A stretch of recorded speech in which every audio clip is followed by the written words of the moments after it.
আরেকজন ছিলেন হযরতে জুরাইজ, যিনি একজন আল্লাহর ওলি ছিলেন। উনি সব সময় নামাজ পড়তেন আর নামাজ পড়তেন। এক সময় গণনা সংক্ষেপে বলতেছি, নামাজ পড়তেছেন আর হঠাৎ করিয়া মা জননী আয়েশা জুরাইজ বলিয়া 3 বার ডাক দিছে। কিন্তু জুরাইজ যখন নামাজের মধ্যে দাঁড়ানো, তখন টেনশন করতেছে, আমি এখন আল্লাহর ডাকে সাড়া দেব নাকি মায়ের ডাকে সাড়া দেব।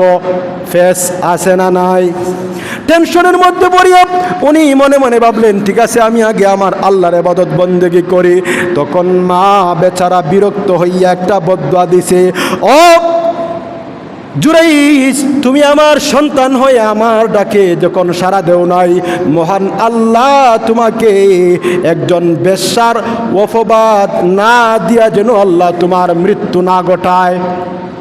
মা বদদুয়া দিছে যে তোমারে যেন আল্লাহ একজন বেশ্যার অপবাদ না দিয়া মৃত্যু ঘটায়।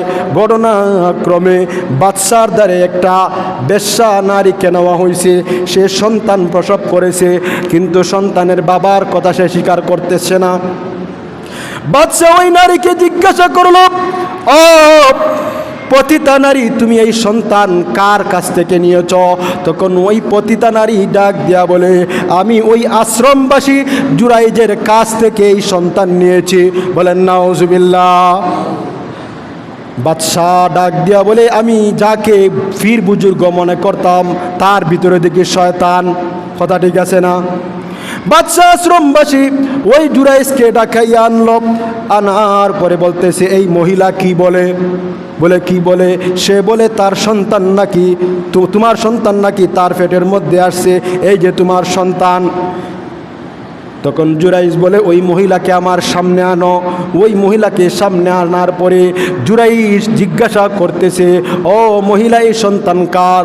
তখন ওই মহিলা বলে, এই সন্তান হলো তোমার। তখন জুরাইজ বলে, ও বাদশা, তোমরা তাকায় দেখো, আমি একবার এই দুধের শিশুকে জিজ্ঞাসা করব।